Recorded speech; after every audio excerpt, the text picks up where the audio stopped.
அனைவருக்கும் வணக்கம். இன்னைக்கு நம்ம பார்க்க போகிற வீடியோன்னு பார்த்தீங்கன்னா, மேல்மலையனூர் கோவில் புற்று உருவான தல வரலாறு பற்றி தான் பார்க்க போகிறோம். மேல்மலையனூரின் தேவதையான பூங்காவனத்தாய் ஒரே சிறு சக்தியாகி அங்காளியாகி சிவனாரை மயானம் அழைத்து சென்று சூறையை இறைக்கும் போது சிவனாரை பற்றி இருந்த பிரம்ம கபாலம் சிவனாரை விட்டு கீழே இறங்கி சூறையை சாப்பிட்டது. அப்போது சிவபெருமான் தாண்டி ஓடி தாண்டவ ஈஸ்வரனாகவும் தாண்டிய இடமான மேல்மலையனூரில் தாண்டேஸ்வரராகவும் அமர்ந்தார்.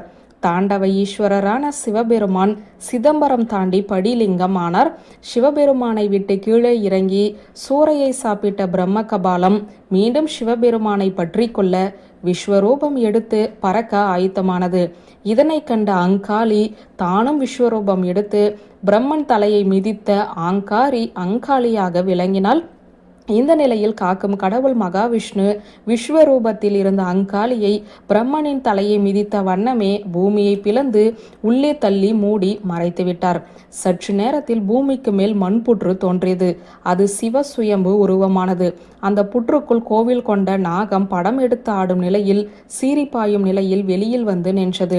இந்த நிகழ்வுகளை கண்ட பூலோகத்தில் இருந்த பெண் பூத கணங்கள், ஆண் பூத கணங்கள், காட்டில் இருக்கும் மிருக கணங்கள், வனத்தில் இருந்த பட்சி கணங்கள் அனைத்துமே ஒன்று சேர வந்து தனித்தனியான முறையில் அந்த புற்றை சுற்றி கைகூப்பி தொழுது நின்றன.